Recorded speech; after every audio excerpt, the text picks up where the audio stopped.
Pues tengan un lindo y precioso fin de semana todos ustedes, queridos amigos. Viernes 17 de marzo, pues la conferencia desde Tabasco. Denle me gusta y acá la campanita piquen y puchen este canal de YouTube del Ter de la Cruz. Buenos días, señor presidente, gobernador, secretario, secretaria. Diego Elías Cedillo, del Sistema Informativo de Tabasco, Diario Presente. Señor presidente, aprovechando la coyuntura que se dio el día de ayer, el diputado Mario Yergo, diputado tabasqueño, dio a conocer el aguinaldo que va a tener este año, derivado de su salida del INE, el consejero presidente Lorenzo Córdoba. Aguinaldo y también una especie de compensación derivado de su salida. Este asciende a 1.9 millones de pesos y también sumando diversas prestaciones como la caja de ahorro, etcétera, seguro de gastos médicos mayores, los cuales usted ha esgrimido, aproximadamente suman más de 9 millones de pesos. Presidente, preguntarle cuál es su opinión al respecto de que un funcionario público salga del servicio público, valga la redundancia, y reciba esta compensación por haber trabajado en el gobierno o en un órgano descentralizado, en un órgano autónomo como lo es el INE. Gracias. Bueno, son de las cosas que hay que corregir hacia adelante. Nosotros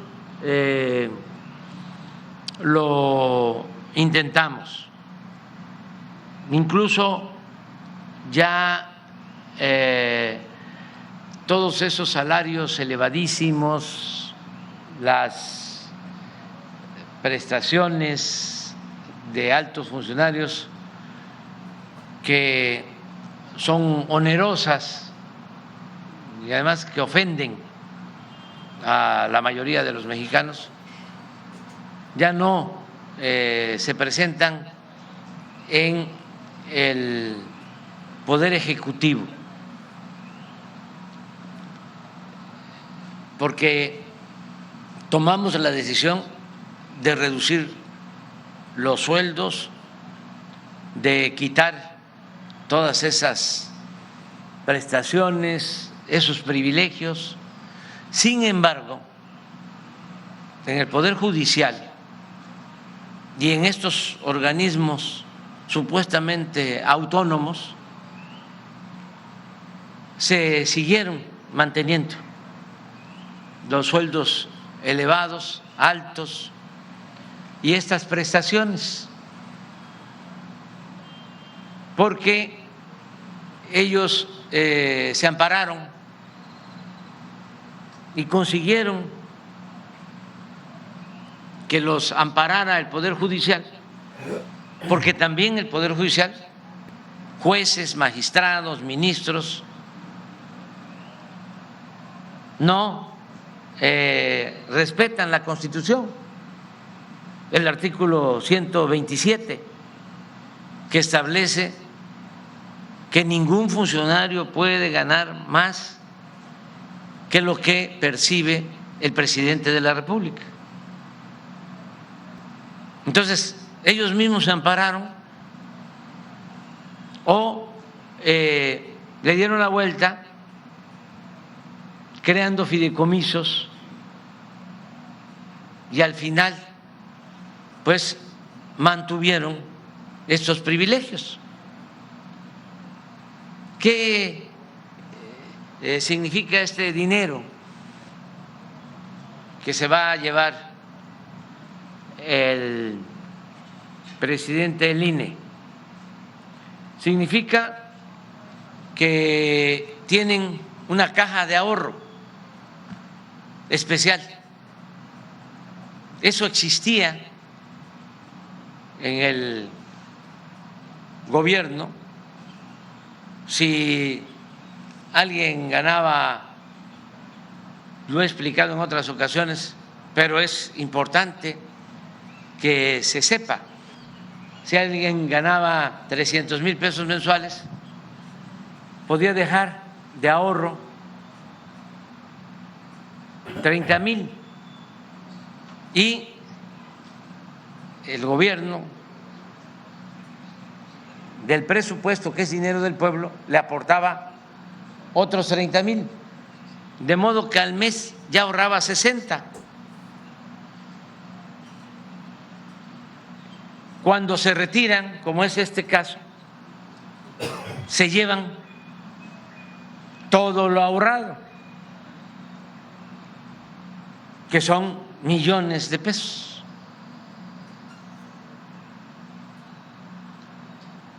Mantener esa caja de ahorro costaba en el 18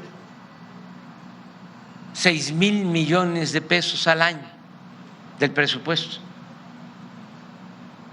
aun cuando, repito, ya no se aplica para funcionarios del Ejecutivo, se siguió utilizando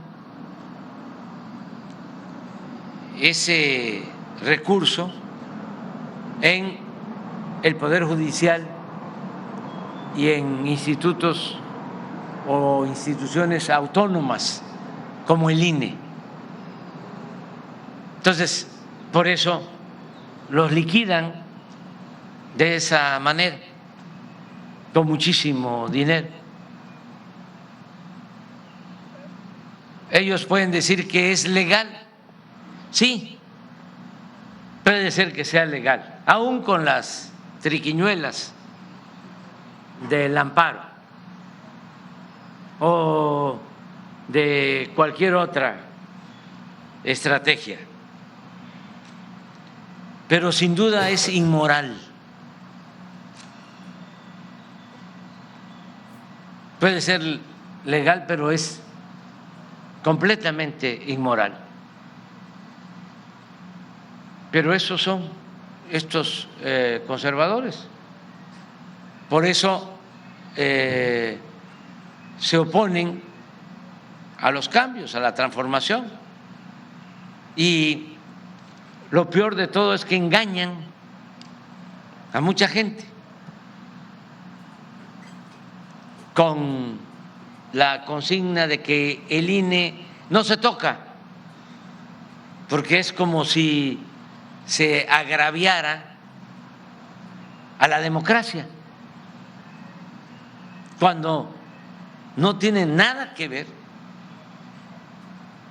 el combatir la corrupción, el acabar con los privilegios, con la democracia. Eso tiene que ver con la oligarquía, porque para que exista el gobierno de las minorías, el gobierno de los ricos, pues tienen que cooptar, comprar, maiciar a quienes les sirven. Pero pues mucha gente engañada, ¿no? Son muy hipócritas estos conservadores. Afortunadamente ya están perdiendo fuerza, credibilidad, y la gente cada vez está más consciente de que deben de llevarse a cabo los cambios. Y es lo que decía Juárez: el funcionario tiene que aprender a vivir en la justa medianía. No puede haber gobierno rico con pueblo pobre. Por eso es un asunto ético, un imperativo ético. La austeridad no es un asunto administrativo, es un asunto de principios. Una gente que gana 300, 400, 600 mil pesos mensuales en un país con tanta pobreza no es más que un inmoral, una gente deshumanizada, y puede dedicarse a cualquier otra actividad.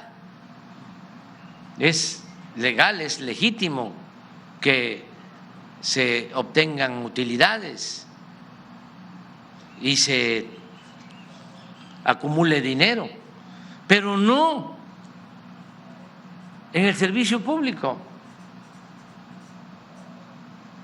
Aquí es para estar atendiendo a los demás, apoyando a los demás, sirviendo a los demás.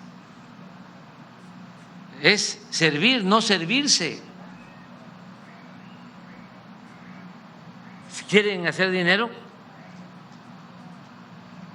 pues al comercio, a las empresas, a cualquier actividad económica,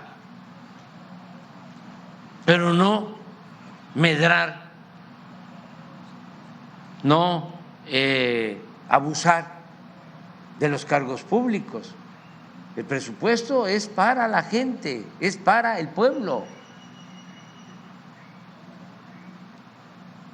Eso es lo que está sucediendo, pero yo creo que no les va a durar mucho, va a continuar la transformación y se van a volver a hacer reformas constitucionales, legales, hasta que se acabe con todos esos privilegios. ¿Estaría pendiente la reforma electoral, presidente? Sí, para quienes vengan. Hace falta una reforma constitucional, por eso hay que votar, no solo por el candidato a la presidencia, hay que votar también por los legisladores, porque no basta con tener mayoría simple,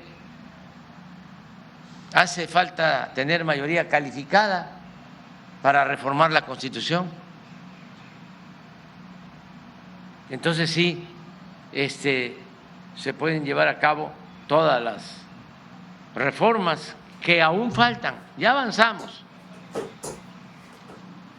ya se logró la creación de la Guardia Nacional, que fue una reforma constitucional, se logró que la corrupción sea delito grave, que no lo era, fue otra reforma constitucional, se logró lo de la revocación del mandato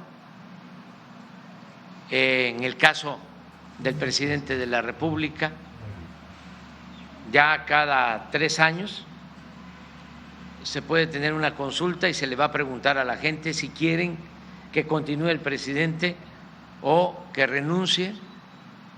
Eso fue un avance. Se logró que ya el presidente en funciones no tenga fuero, que pueda ser juzgado por cualquier delito como cualquier otro ciudadano. Se logró algo importantísimo, que ya no haya condonación de impuestos, porque los de arriba, banqueros, empresarios, no pagaban impuestos o les condonaban los impuestos. Entonces eso ya quedó prohibido en el artículo 28 de la Constitución. Y otra cosa todavía más importante, yo diría lo más importante de todo, fue la reforma al artículo 4 para que los programas como la pensión a los adultos mayores, la pensión a personas con discapacidad, las becas para estudiantes de familias pobres, el derecho a la salud, ya estén elevados a rango constitucional. No son programas, son derechos. Y además se logró que en un transitorio de la Constitución se establezca que para estos programas cada año tiene que haber más presupuesto. de modo que esté quien esté en la presidencia, va a continuar el programa de la pensión a los adultos mayores y todos los programas de bienestar que están establecidos ya como derecho en la Constitución. Es muy importante, y lo tengo que repetir, que se sepa que el Partido Conservador más rancio votó en contra de esta reforma. Por eso, que ni estén soñando de que van a regresar por sus fueros, porque es tanto el desprecio al pueblo que ni siquiera tienen un poco de consideración con la gente humilde, con los más pobres, con los más vulnerables. Son de lo peor en egoísmo, en clasismo, en racismo. Desprecian al pueblo.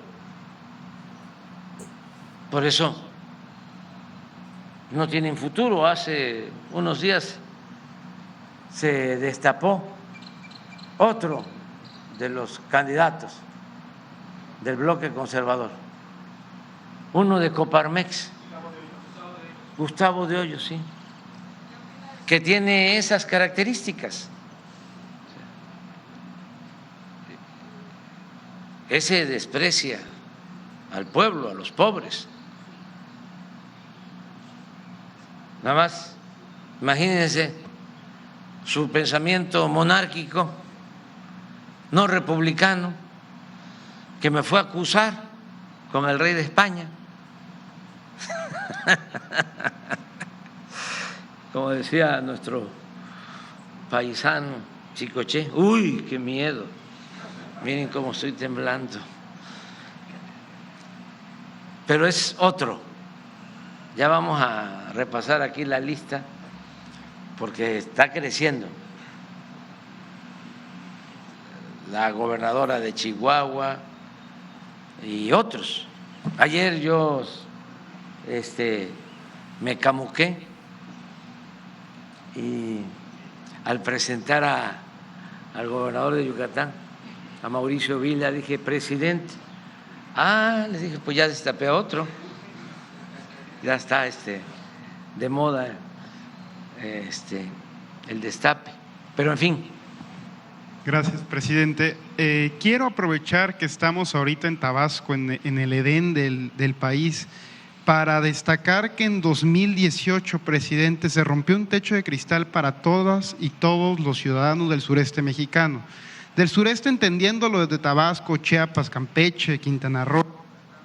¿Por qué, presidente? Porque con su llegada, pues el sureste se volvió una potencia a nivel nacional después de, como usted lo ha dicho muchas veces, fue olvidado. Entonces, presidente, en honor precisamente a varios tabasqueños ilustres como Carlos Pellicer Cámara, José María Pino Suárez, don Enrique González Pedrero, Dora María Vidal, presidente, preguntarle si considera usted que después de su mandato podrían llegar personas de origen tabasqueño a distintas áreas, entre ellas la presidencia de la República, presidente. ¿Cree que exista esta posibilidad? Gracias. Bueno, yo creo que sí es ahora el momento, el tiempo del sureste, sin duda. Se está impulsando el desarrollo del sureste como nunca, porque el sureste aportaba muchos recursos a la nación. Del sureste salía y sigue saliendo el petróleo, que es una palanca para el desarrollo del país. Siempre lo he dicho, por décadas el presupuesto público se integró con ingresos provenientes del petróleo y se tenía petróleo, se tiene en Tabasco, Campeche. Hubo como 2 décadas en donde el 95% de todo el petróleo extraído era de Campeche, Chiapas y Tabasco. ¿Y qué regresaban? Nada. ¿Qué dejaban? Contaminación. En ese entonces fue cuando más desempleo hubo en Tabasco. La gente se tenía que ir a buscarse la vida a Cancún y muchos a la frontera norte, al extranjero, cuando se estaba extrayendo petróleo en abundancia. Ahora es distinto. Ahora se le está devolviendo al sureste lo mucho que ha aportado a la nación. El Tren Maya, todo lo que tiene que ver con la explotación del petróleo, la refinería, los gasoductos, la rehabilitación, mejora de puertos, el transísmico, todo tiene que ver con el impulso del sureste. Y hay algo que yo quiero aquí, en mi tierra, dar a conocer, es de que hacia adelante nuestros hijos, nuestros nietos van a poder vivir en un sitio, en una región que va a seguir siendo un paraíso, porque lo que estamos contemplando es de que Tabasco, Chiapas, Campeche, Yucatán y Quintana Roo puedan vivir de sus recursos naturales, de la ecología, porque la selva tropical, la flora, la fauna del sureste es única.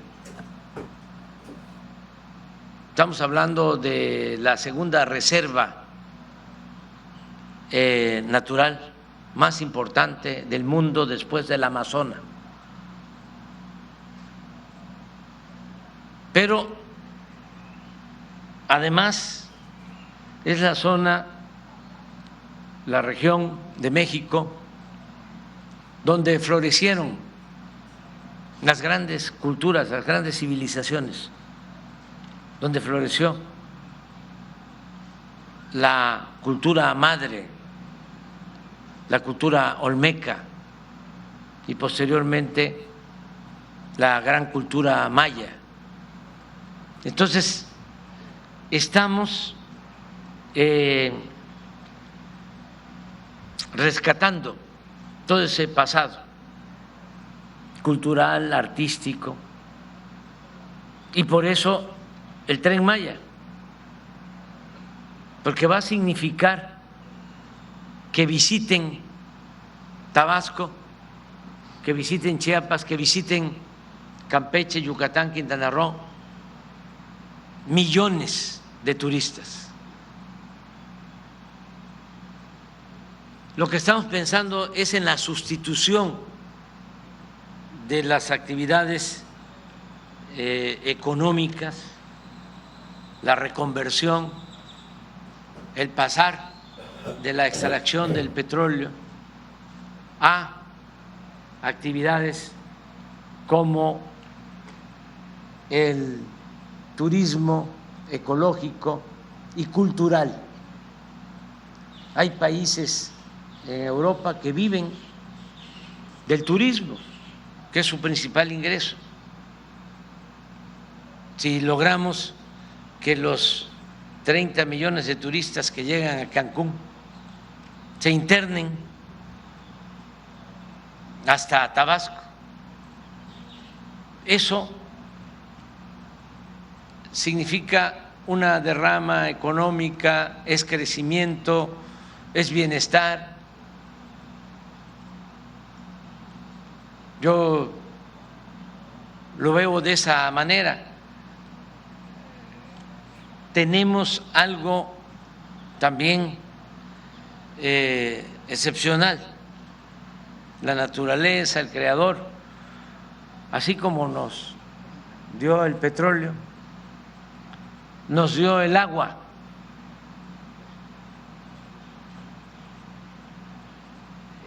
Si ustedes analizan la situación del abasto de agua en el país,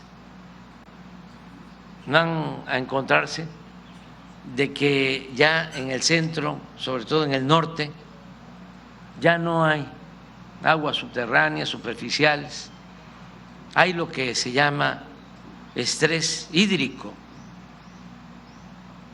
Entonces,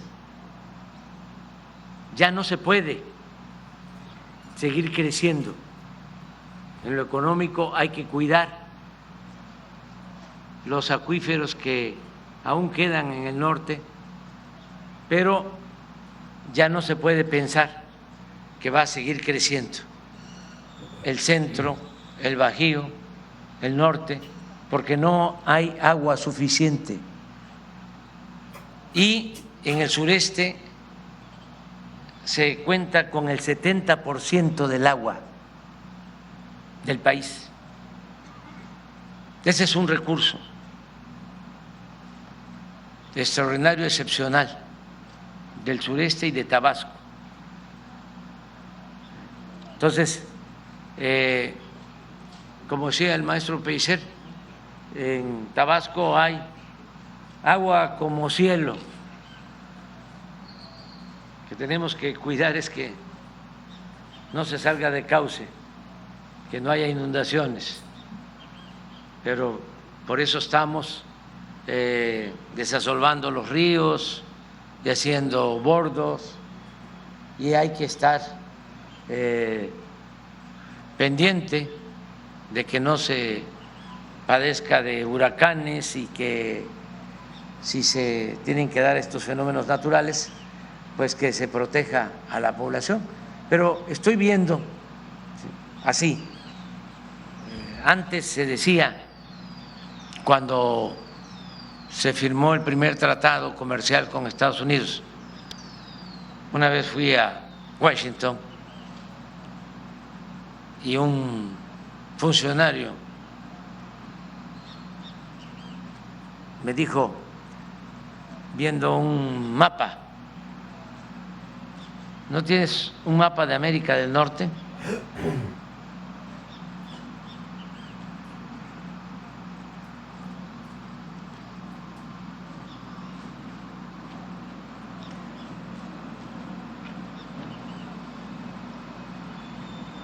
Me dijo ese funcionario, me acuerdo, allá por los 90,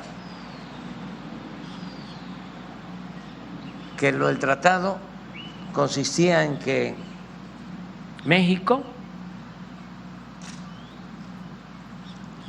lo iban a destinar a producir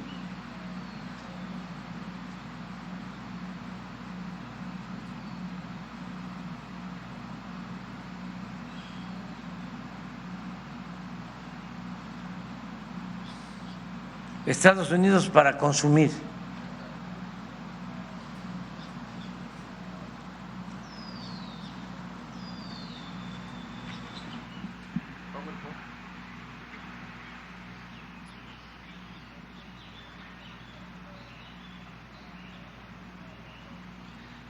México para producir, decía.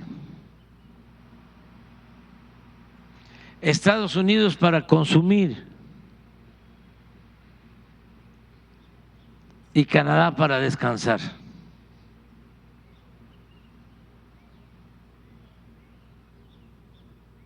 Súbele. Sí, así, para ver México completo.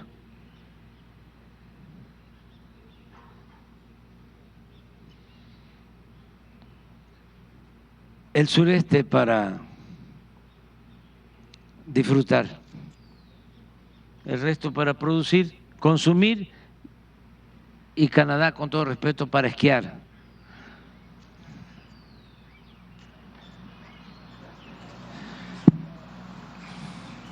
Quedamos aquí.